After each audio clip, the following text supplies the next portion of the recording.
가계부채가 1,000조 원이 넘었다라는 이야기는 아마 다들 들으셨을 겁니다. 근데 워낙 큰 금액이다 보니까 이게 얼마나 되는 금액인지라고 체감도 잘 안 되죠. 그만큼 많은 가계부채가 계속해서 늘어나고 있는데 참 딜레마가 있습니다. 가계부채를 늘려서라도 현재 경기를 부양해야 한다는 측면이 있는가 하면 가계부채가 너무 늘어나게 되면 오히려 그 부담감 때문에 소비자들은 소비를 줄일 수밖에 없게 되죠. 자, 이렇게 동전의 양면 그리고 양날의 칼날을 갖고 있는 이 가계부채 과연 답이 있는 것인지 취재기자와 함께 직접 이야기를 나눠보겠습니다. 이수연 기자 나와 있습니다. 어서 오세요. 안녕하세요. 자, 우선 질문부터 하나 드려볼게요. 자, 가계부채 답이 있습니까? 그 답을 저한테 찾으시면 조금 네. 곤란한데요. 네. 일단 이 가계부채라는 문제에 대해서 답을 가장 열심히 찾고 있는 금융당국을 제가 취재를 하고 있으니까 네. 금융당국이 생각하는 어떤 답은 어떤 것인지 뭐 어떤 식으로 좀 해결 방안을 찾고 있는지에 대해서 오늘 좀 심도 있게 얘기를 나눠보도록 알겠습니다. 하겠습니다. 네. 과연 지금 이 가계부채가 어느 정도의 상태인지 그 부분이 중요할 것 같아요. 이 1,000조 원이라는 이야기는 들었지만 체감이 안 되거든요. 가계부채를 보는 시각에 대해서는 다양한 시점이 있을 수 있습니다. 네. 하지만 현재 우리나라의 가계부채는 규모와 증가 속도 그리고 소득 대비 부채 비율에 대해서도 이제 이런 여러 가지 각도에서 봤을 때 문제가 되고 있습니다. 일단 전체 규모는 3분기 기준 1,060조 3천억 원에 달하고 있습니다. 가계부채 1,000조 시대에 본격적으로 돌입했다고 볼 수 있는데요. 네. 게다가 증가 속도는 더 가팔라지고 있습니다. 은행권의 가계대출은 상반기보다 3배 빠른 속도로 지금 불어나고 있는 것으로 분석됐고요. 무엇보다 소득 대비 부채 비율은 2010년 128% 수준에서 매년 최고치를 갱신하며 상분기에 이제 136.7%를 기록했습니다. 네.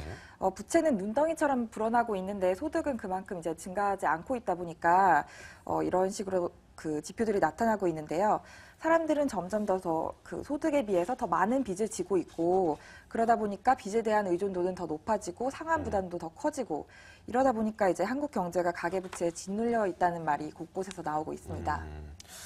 지금 소득 대비 부채 비율이 계속해서 늘어나고 있다라는 이야기는 그만큼 우리 소비자들 저와 같은 일반 서민들이 정말 많이 힘든 시간을 겪고 있다는 얘기 같거든요. 저도 마찬가지로 소득 대비 이 부채 비율이 상당히 높은 하우스 푸어 가운데 하나인데 그렇다 보니까 이 금융당국 쪽에서도 어떤 이런 소득 대비 부채 비율을 조정을 해야 된다라는 이야기가 나오겠지 않습니까?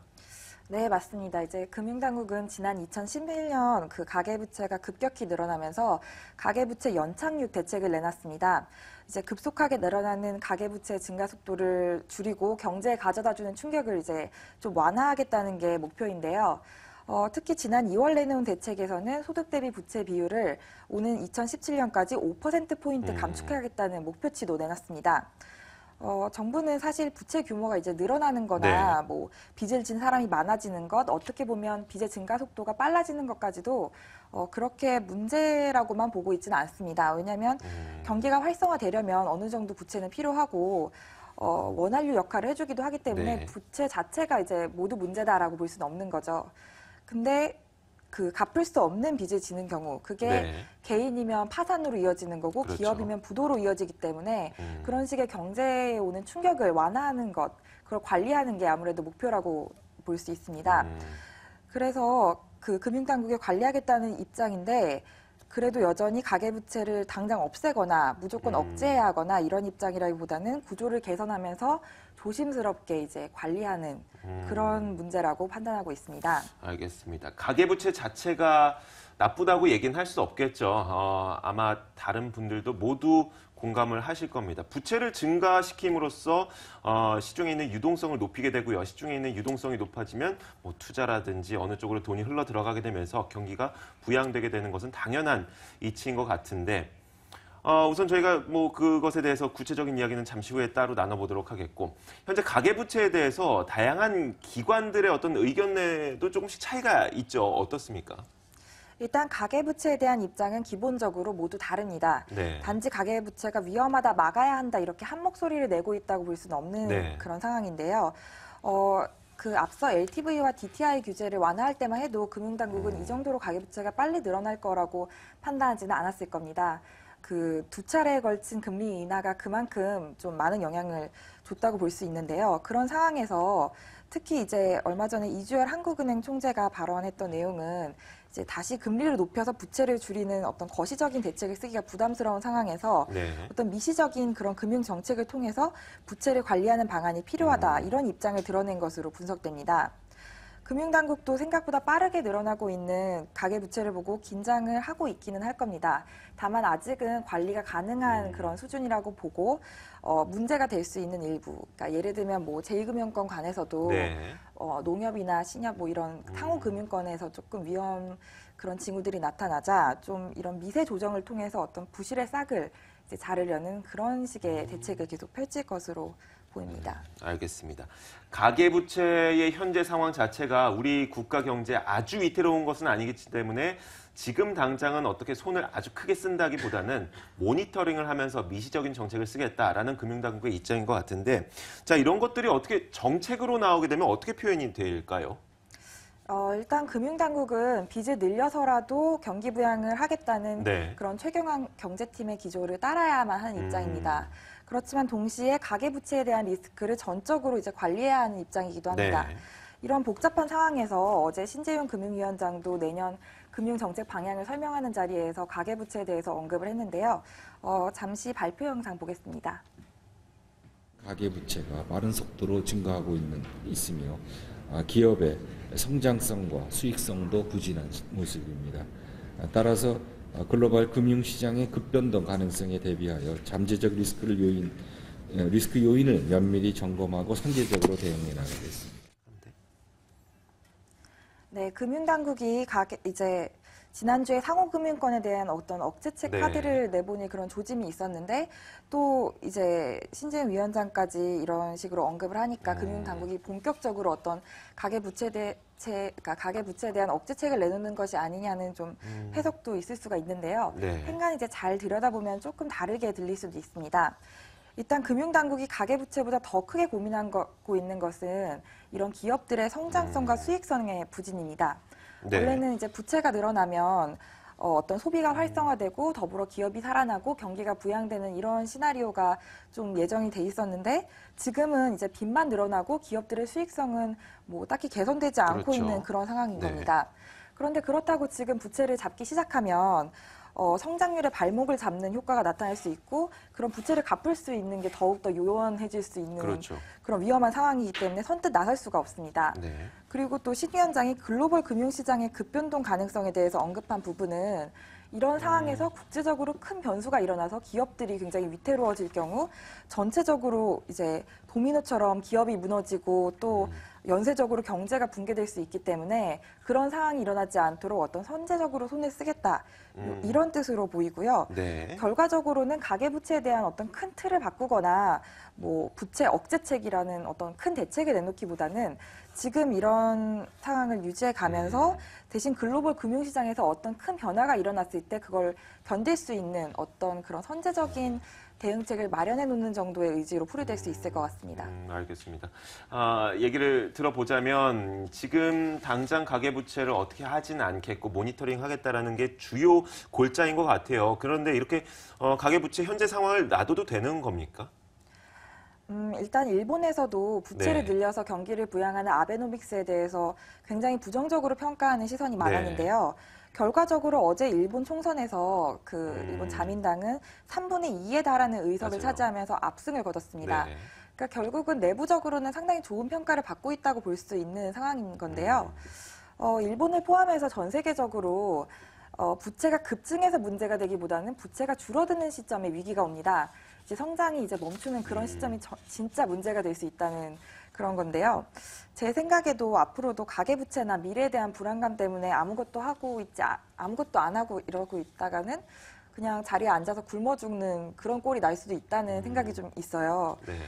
그래서 막무가내식 빚 늘리기는 위험하고 또 현재 가계부채에 대한 불안감이 계속 전반적으로 고조되면서 위험한 상황이지만 네. 그래도 여전히 그 최경환 경제팀이 아직 법안 통과에 애를 먹으면서 본격적인 경기 부양의 카드를 이제 시동을 걸지 못했다고 보고 있는 상황에서 금융당국이 가계부채를 잡겠다고 억제책을 내놓고 이렇게 나설 그런 시점은 아닌 것으로 좀 분석이 됩니다. 알겠습니다. 저는 이런 생각이 들었어요. 이 가계부채라는 것이 아까 제가 오프닝에서도 얘기했던 것처럼 양날의 검이 아니겠습니까? 예전에는 이 가계부채를 늘림으로써 유동성을 늘리게 되고 이에 따라서 경기가 부양되는 그런 효과가 나타났었어요. 근데 그 당시에는 조건이 있었습니다. 부동산 시장이 어떻게 보면 활성화가 되어 있었기 때문에 부채를 통해서 늘어난 돈으로 부동산에 투자를 했고요. 이렇게 투자된 돈이 가처분 소득의 증가로 이어졌습니다. 그런데 지금은 그런 상황하고 많이 달라졌잖아요. 지금은 부채를 늘려서 어디엔가 투자를 할 곳이 없어요. 그런 상황에서도 계속해서 부채를 늘리는 게 맞다고 보고 있습니까? 글쎄요. 일단 제 개인적인 의견보다는 금융당국은 그게 맞다고 볼 수밖에 없는 상황이죠. 왜냐하면 경제팀의 일부이고 경제팀의 큰 방향이 그렇게 가고 있기 때문에. 근데 이거를 좀 자세히 들여다보면 말씀하신 대로 이제 LTV, DTI 규제를 완화했던 것도 그런 식의 부동산 시장의 활성화로 가처분 소득이 뭐 이런 거를 네. 다 좀 바라고 했던 대책들인데 조금씩 이제 늘어나는 활성화하려는 기미를 보이다가 11월에 좀 주춤한 걸로 맞아요. 알고 있어요. 네. 그러다 보니까 금융당국도 굉장히 긴장하고 있는 상태인 거죠. 이게 다 소용이 없는 짓이 되면 어떡하나. 네. 그런데 사실 그렇게 오래되진 않았으니까. 그리고 집을 사고 판다는 게 그렇게 순식간에 뭐 주식 하나 사듯이 쉽게 할 수 있는 일이 아닌데 조금은 더 시간을 두고 지켜봐야 하지 않나라는 게 아무래도 지금의 입장인 것 같고요. 제 생각도 부동산이라는 게 갑자기 이렇게 뭐 버블처럼 이렇게 갑자기 가격이 올라가거나 그렇진 않겠죠. 그렇게 되기는 좀 어렵고 뭐 거래 활성화도 마찬가지고 하다 보니까 조금 더 시간을 지켜보고 일단은 봐야 할 것 같고요. 또 지금 당장 약간 주춤했다고 해서 뭐 어떤 억제책 카드를 쓴다든지 갑자기 부채를 줄이겠다고 나서고 이러면은 여태까지 났던 부채들을 줄일 수 있는 방법이 영영 맞아요. 없어지는 거예요. 근데 부동산의 어떤 투자 수익률이 굉장히 지금 낮아진 상황이기 때문에 우리는 그렇다면은 기업의 수익률을 좀 높여서라도 어떤 우리 근로자들에게 임금이 높아지는 효과를 거기에 그쪽에 좀 기대해 볼 수 있지 않을까 싶은데 아까 이야기를 했던 것처럼 기업의 수익성은 높아지지 않는 상황에서 기업의 부채만 좀 증가하는 그런 상황이라고 얘기를 했잖아요. 거기에 대한 대책은 좀 따로 나온 거 없습니까? 사실 이 부분은 그렇게 많이 얘기가 되고 있지 않은 부분이기는 네. 해요. 사람들이 아무래도 가계부채에 더 민감하게 좀 대응하는 그런 경향이 그렇죠. 있고 가계부채는 좀 더 가까운 얘기인데 사실은 지금 제가 보기에도 기업 쪽이 더 심각한 것 같아요. 왜냐하면 기업 쪽 대출도 분명히 굉장히 큰 속도로 늘어나고 그렇죠. 이제 빠른 속도로 늘어나고 있고 규모도 커지고 있고 문제가 많은데 기업들 역시 어떤 당장 수익성이 개선되고 있거나 호전되고 있는 그런 기미가 보이지 않고 있거든요. 근데 당국자 입장에서는 아무래도 지켜보겠다는 일단은 그런 입장을 유지하는 가운데 나름대로의 어떤 식의 방안을 좀 고려하고 있지 않을까. 그래서 오늘의 제목이 고민이 깊어지고 있다.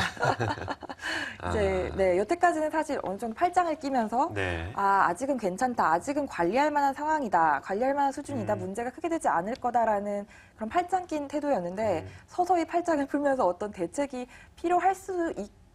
뭐 이런 식의 입장으로 좀 선회하고 있지 않은가 싶습니다. 알겠습니다. 가계부채의 증가 속도를 조절을 하면서 성장의 발판을 마련하는 것이 금융당국이 지금 가지고 있는 가장 큰 숙제가 아닐까 싶어요. 뭐 당장은 오늘 나왔던 이야기 가운데 어떤 결론은 없습니다. 그리고 감히 제가 말씀드리지만 현재 상태에서는 가계부채에 대한 답도 없습니다. 하지만 많이 바뀐 것은 금융당국 자체가 팔짱을 풀면서 가계부채 속도를 조절하고 게다가 성장까지 도모할 수 있는 그런 방안을 생각하고 있다는 측면에서 저희가 좀 오늘의 이야기의 의미를 찾아볼 수가 있을 것 같습니다.